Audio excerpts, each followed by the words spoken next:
It's my absolute pleasure to welcome you to a session that promises to be as genre-defying as it is soul-stirring. Suman Sridhar is a boundary-shattering artist whose work flows seamlessly across music, poetry, theater, and performance art. Suman is not just a singer or a poet. She's an experience, a force of voice and body, a conjurer of mood, myth, memory, and movement.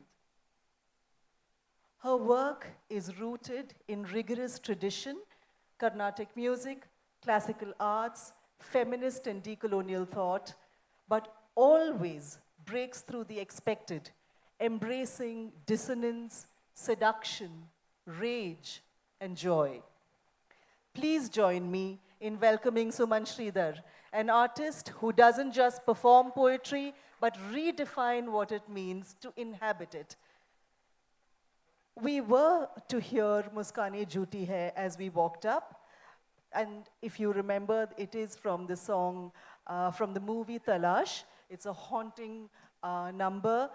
Suman, your voice cutting through the shadowy atmosphere of Talash set the tone for the entire film. Could you take us back to that moment of recording Muskaanein Jhooti Hai? What was it like stepping into the entire world of playback singing? So, Muskaanein Jhooti Hai was composed by Ram Sampath and Javed Akhtar ji, the lyrics. I sang the songs. Interestingly, I feel lucky enough to have worked with people who have given me a fair amount of creative freedom. So I sang it with the intent of emoting the lyrics, which is really what I do because I'm also an actor, so I bring that into my practice. So for me, if it doesn't convey the meaning, the melody is sort of worthless in that sense, yeah. So, one of the most powerful things about your work is how your voice delivers text and how your voice carries with it atmosphere, character, prophecy. How do you approach voice? How do you approach it in your practice? Does it become an instrument? Is it a medium? Or does it become something else entirely? So I was telling Sharon before this talk that I'm just super excited to be, in a, first of all, literary and poetry context because songwriters very often do not get that place, so I feel honored. And secondly, I'm doubly honored to be in conversation with an academic from Mount Carmel College because I also have a background in academia and very rarely do I get to couch my music within that. Usually it's like, ma'am, how do you feel after the release? It's sort of more journalistic and entertainment driven, but so this is a pleasure. To answer your question, I think voice is an organism in and of itself, and the body is the instrument when it comes to voice.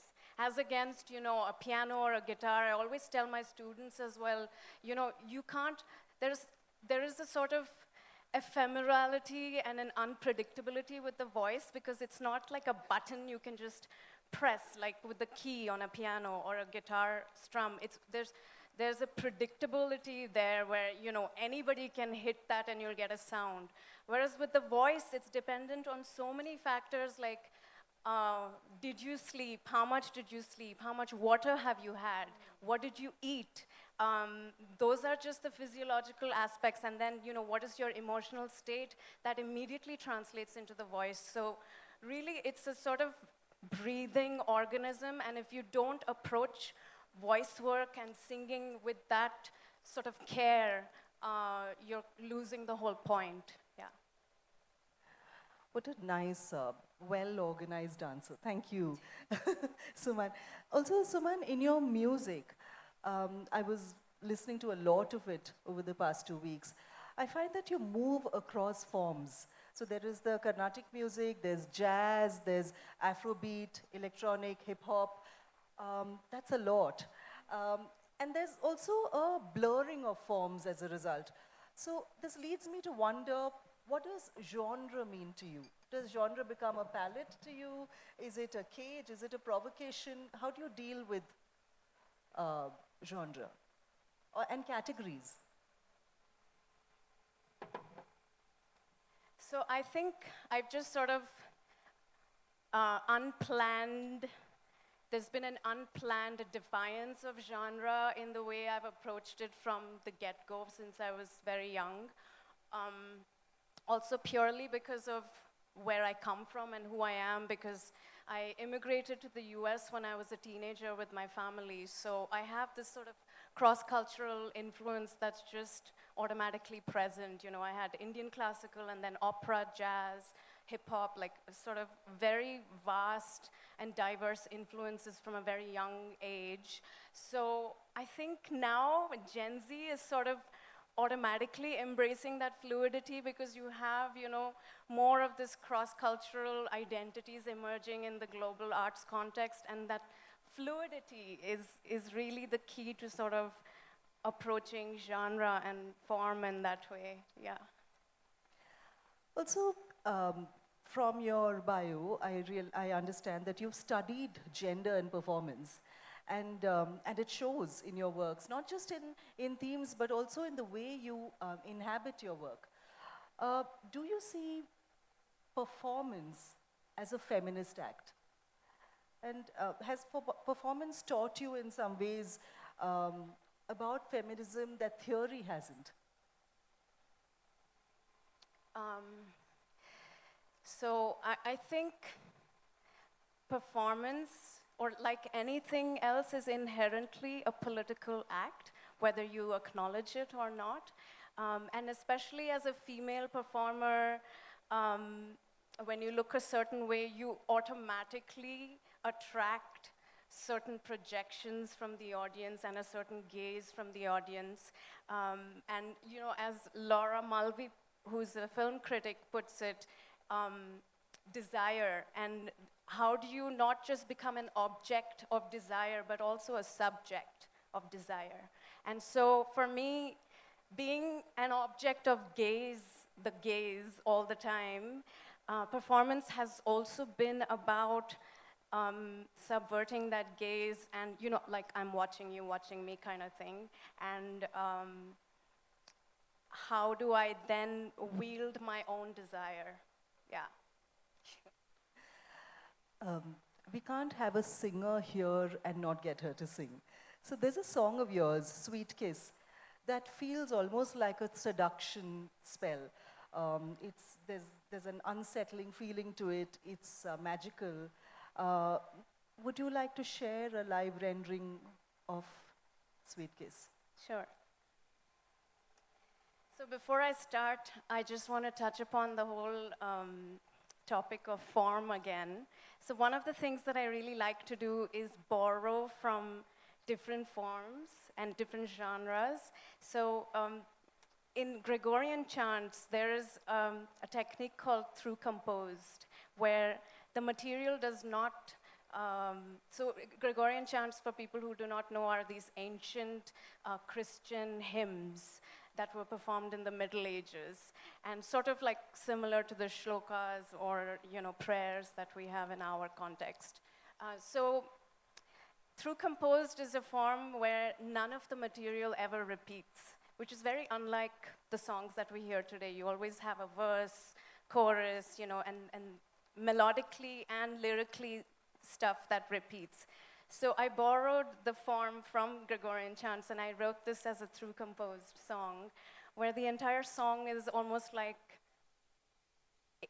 sung in one breath, you know, like it's one sentence or one narrative, one thought, and it's kind of like whispered in someone's ear kind of vibe, and it just leads you to a climax, you know? Yeah. So here it goes.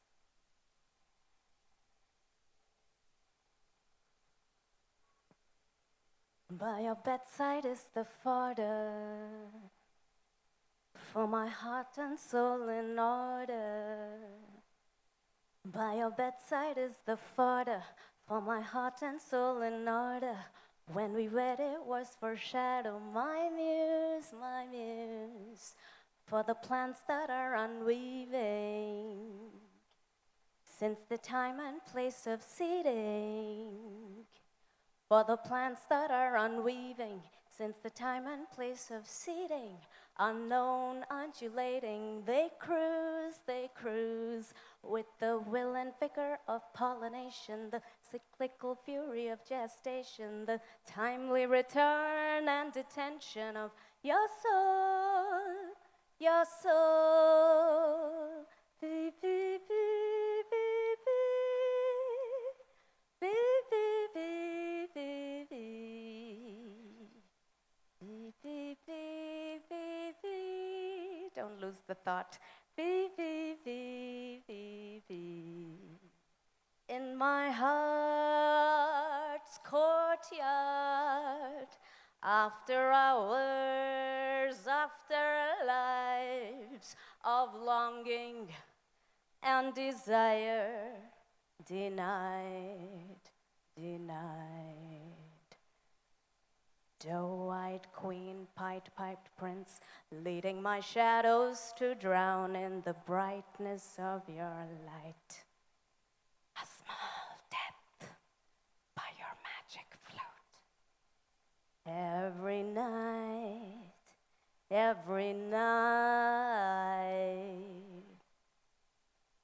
on the sunshine of your dark face, in the moonlight of your night, I will send across this for you tonight. Sweet, sweet kiss, this a kiss. Sweet, sweet kiss, this a kiss. Sweet, sweet kiss, this a kiss. This is the only time it repeats. I kind of had to like cheat my own form and make it a pop song in the end. Sweet kiss, this a kiss. Sweet, sweet kiss, this a kiss. Oof. So that's just plugging. It's my one of my new songs from the Black Mamba album, which is divided into 3 EPs. You may go listen across streaming platforms. Where did that song come from? Was it emotionally, politically? Where is it? How are you positioned? How are you writing it? So for me, love is a theme I often go to also as a political act, because I feel like, you know, the biggest commodity we're being sold these days and for quite some time now, which we don't realize, is love. And you know, it's always packaged in this way of how it should look, whether it's, you know, romantic films in the mainstream or pop culture, whatever. So for me, I just like to approach love with this sort of, you know, with my trying to be authentic voice, yeah. Beautiful. I know we haven't discussed this, Suman, but because we are on the topic of love and because we are on the topic of the uncanny in some ways, would you also please sing us a bit from your Muskaanein Jhooti Hai? So for some reason, this song has sort of exploded and become viral, like almost like a future life, because it's quite an old song, but I think it really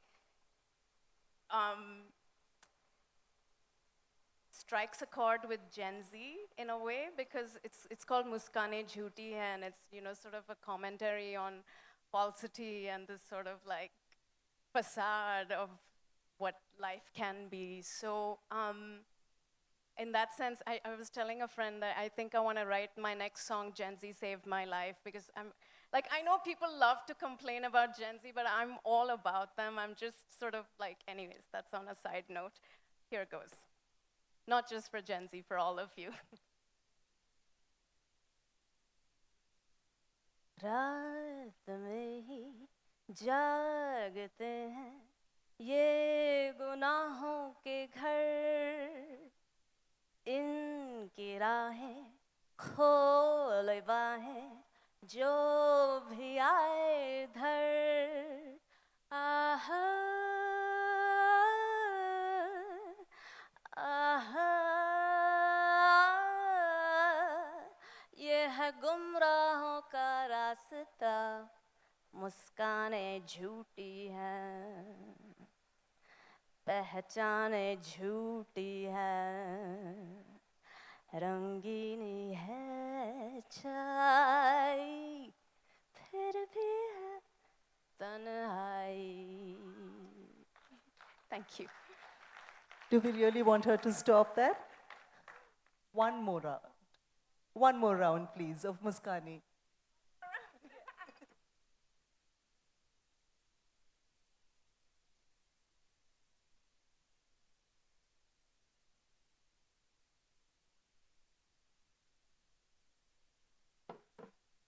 So since we do have an encore request for Muskaanein, I'm gonna kind of do it this time with a Black Mamba twist. So Black Mamba is the name of my band, which is the most poisonous snake on this planet, and is sort of like, you know, stings a bit.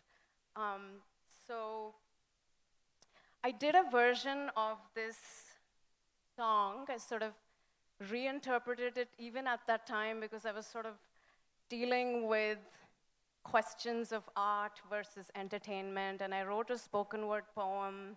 Oh, by the way, I want to just give a shout out to Jhooti Hai, who was my introduction to Indian poetry when I first moved back to India, so thank you for that.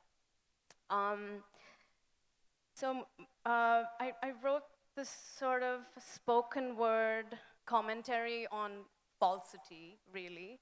And it featured as part of a feature film that I acted in. It's the only film I've acted in. And it was Jim Sarb's first film, by the way. It's called Ajeeb Ashik, Strange Love. It mostly screened outside of India due to, you know, censorship laws and stuff. But here goes a little spoken word version of this same song. What do you have to sell is the question. When your body is broken and your heart is taken, all of yesterday's lies mistaken for tomorrow's promises, and falsity is the name of your nation.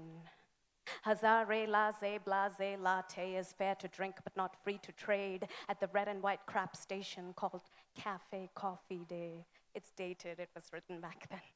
Okay, let's pray. Let's pray. Are y'all ready to pray? In multi-culti unison for world peace. Let's pray. But first, because order is so important, let's pray for degradation of the human race, or at least your next door neighbors. Since they see flesh is cheaper than Chinese knickknacks, and push, pull, shove, grope is the order of the day, and the fight for the ground you stand on is more expensive than a ticket to see Lady Gaga's 6-foot erection. So why don't we just do away with one another, or at least one for another? Or is barter such an old-fashioned approach that you want me to pull out another Gandhi note? Or will the happiness in my pants do for now, while you bend over, lie down anyway, anyhow? No kids in the audience, right? Kill Bill, Jack and Jill, by-hearted by Sridhar and Thayo, which is, by the way, the name of my first band with Jhooti Hai. Also, another shout out for Jhooti. Kill Bill, Jack and Jill, by-hearted by Sridhar and Thiel, in a nation of snake charmers. That's not just code for assassination. Yeah. Murder's on my mind. Murder's on my mind. Murder's on my mind. But the price tag on my soul is only for my manager to see and my owner to know. Muskaanein Jhooti Hai, पहचान झूठी झूठी है, रंगीनी है छाई, फिर भी है. Thank you. Suman, I don't know what to say. That in some ways brings me to the next point that I'd like to discuss with you, and that is that you speak, you sing, you chant across languages and registers. How do you choose which language or sonic register a piece calls for? So for me, language, just like genre and form, has always been a fluid thing. You know, I grew up with, I always blame my parents, speaking like 5 languages in one sentence and always like mixing up, not knowing which word was from which language. It's just a state of affairs in Bombay, you know, growing up in Bombay. So that definitely informs my artistic practice as well, since I'm not terribly fluent in any one language other than English. But also I feel like it's a deliberate choice sometimes. Like for instance, one of my songs called Plastic has a little rap, which is actually a Marathi nursery rhyme that's performed in a rap style. So even if I may not sort of be literary in Marathi, I deliberately brought it into my song in whatever capacity I could approach it. And of course, it was fitting thematically as well. So yeah, it's to also confront this sort of vernacular versus English divide, or this sort of first versus third world divides that we have, and to deliberately, you know, so I have one song where also there are some German words, and I wrote it while I was staying in Berlin for a residency for some time. So things like that, where I just like to integrate multiple languages as a deliberate choice. Yeah, even if I may not excel in them. Sort of not be intimidated by approaching that. Yeah. That's fantastic. Also, Suman, you've collaborated with dancers, with filmmakers, with musicians, visual artists, and you've mentioned 2 of them just now. So I know you've spoken about the Black Mamba, but just a follow-up question to that. When building a piece like the Black Mamba, how do music, image, and text speak to each other? Because I know you pay a lot of attention to how they all sort of come together and become one whole. So has anybody heard of the word synesthesia? I think that's like when you, I always get it, I'm always dyslexic about it. Is it like when you hear a sound with an image, or when you see color? When you hear sound with color, is that what it is? Yeah. So something like that, I feel like a good piece of art does that, even if you don't have synesthesia. So like whether you're reading a really good book and you get all this visual imagery, and that's what engrosses you, and that's the best part of reading, is that each one has their own imagery, right? You don't have a film telling you what to imagine. So similarly, I feel like a good song evokes, you know, other art forms. Like sometimes you might feel a movement in your body from from a particular song, or you might see visuals. So as an extension of that, I love to collaborate with artists from different disciplines. And really, it's also the traditional way in which Indians approach performing arts, where, you know, within like a drama in the folk sense of it, or even a classical sense of it, you have costumes, music, dance, text, set design, you know, all of it. And it's that multidisciplinary thing is just inherent to the arts in a way, and to sort of abandon that and just go specialized is a bit boring, I feel. Yeah.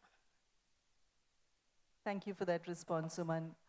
Also, before we close, I want to return to one of your pieces that feels like both an elegy and an anthem, Drink a Toast to Never. Would you be willing to end our conversation by performing a short excerpt, spoken, written, spoken, sung, however you choose, or a mix of both? So this song, Drink a Toast to Never, is really a commentary on time and ecology, environment, impermanence. So the first line is, we look up at the night sky and see our past twinkle right by. So it's this sense of, yeah, there's some abstraction in there. So it's a mix of spoken word and singing. And the three characters in the song, if you go and listen, I'm gonna start halfway through the song, but I'll give you a little context. The three characters of the song are the past, present, and future. And so, meet my pet dog, Itchy, who runs between the three. By the time he joins the stars, he's out of breath and has forgotten me. My faithful errand boy that he's returns to me in dreams. Sometimes the factory has to close, but after hours is when the brightest stars glow. As old and passé as they may be, the hide and seek they play with me only makes for beauty, beauty, beauty. Because something dead becomes all the more beautiful, having drowned in our tears, trickling mournful, risen out of the factory through thick and thin memorial blogs and smog, dirt full of smoke blown out your toque, with dust for dirt and this for that. Join hands to laugh in your face, into thin air called the night sky. We look up at the night sky and mostly see nothing these days, especially if you live in a city. While I'm glad like Mr. Tambourine, all those sad days are a memory. 2 + 1 still the number 3.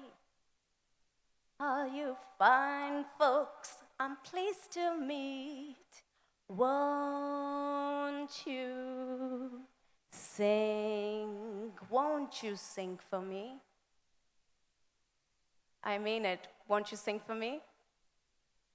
Drink a toast to never, never. Drink a toast to never, never. Drink, never, never. Drink. You're supposed to keep going on, and I'll do stuff on top of you. A bit louder. Drink a toast to never, never. Drink a toast to never, never. Drink a toast to never.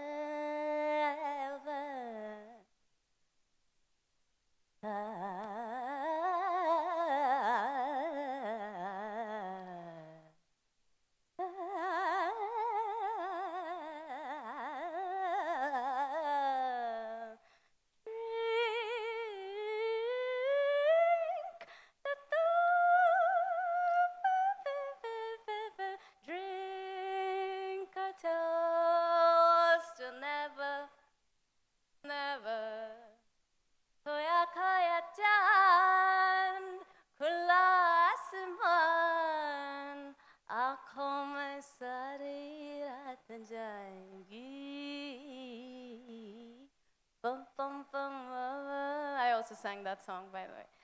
Oh, drink a toast to never, forever. All right. Thank you. Thank you, Suman, for this unforgettable session. You've shown us that poetry can be chanted, that it can be sung, it can be wailed, it can be bitten into, it can be whispered through. Amazing. Thank you very much on behalf of everyone here. Thank you, Bengaluru Poetry Festival. You guys, the organization is excellent, by the way. And I just feel honored to be here. And I hope I return. Yes. Okay. Thank you, Suman.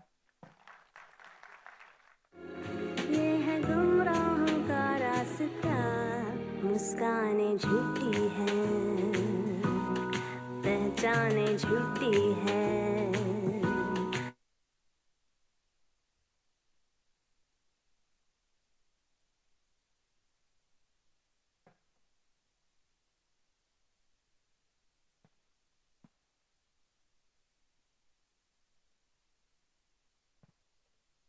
Thank you. A reference was made to your boundary-settering work. Thank you. A reference was made to your boundary-settering work. Now, what has been the process in the settling of boundaries, the pain and suffering? Have you encountered any serious difficulties? Wow, that's what you got from my performance. I need to like be a little more discreet, huh? I'm gonna hold on to the word shattering, because I hope to also shatter your perceptions and, you know, thought processes. Yeah, I don't, you want me to like give you a personal response and have like a one-on-one session here about my pain? Sorry.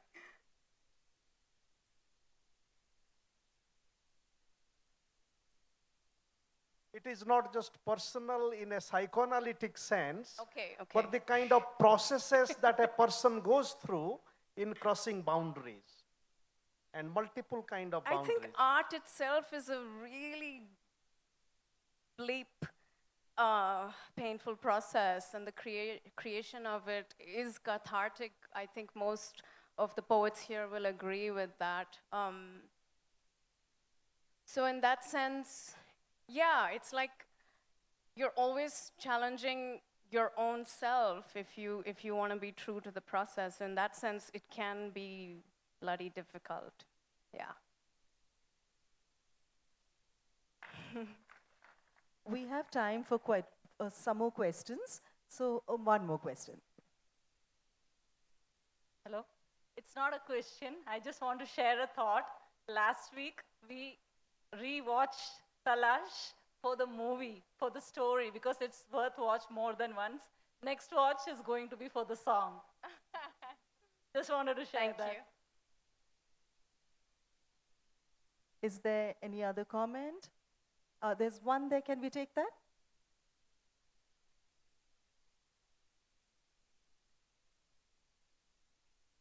Just wanted to know that how do you play with your expressions and your voice?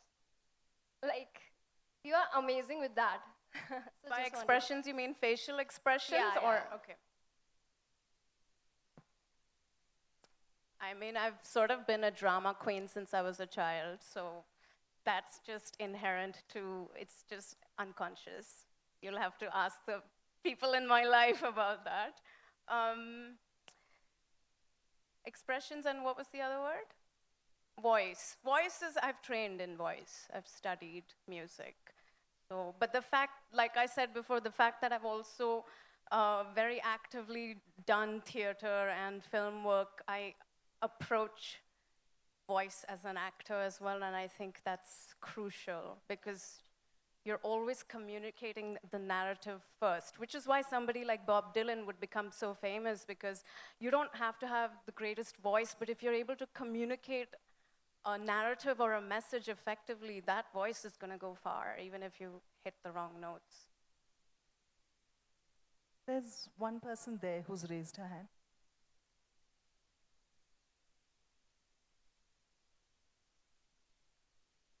Hi, I'm a student of 12th grade and I have this subject, Student of? 12th grade, Oh, 12th grade. Okay. and I have this subject called elective English, from which we have studied the romantic age of English literature. So, from your music and from your thought process as you've shared, I've noticed that you have a very John Keats or Robert Browning type of way of writing or speaking. Does that age of literature have any influence Which of you? age of literature? I missed The that. romantic age. The romantic age. Not exactly. I haven't actually, I'm going to admit this, I haven't actually studied romantic literature, so I wouldn't exactly know how to answer your question. Do you have ideas? No, the teacher in me is itching to tell you that Robert Browning is not the romantic age. But I think what she means, if I may rephrase what you are asking, is that Browning has this unsettling setting in his writing. And there is unsettling love, there is the idea of the lover who could turn killer, there is the environment that comes into all of that, and there's a lot of that in your work. The environment becomes a character in it. So am I right in how I've understood what you've asked? Yeah, that was it. Good to know. I think I'll look into that.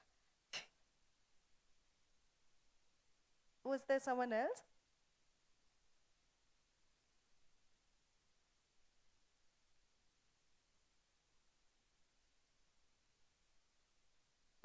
There a sort of end all be all? Is there a sort of end all be all to your work? Is there a way in which you'd like to be remembered? How would you like to be remembered? And Yeah, I'm already dying, is it? I mean, we're all always dying, so just to remind you, you're dying as well.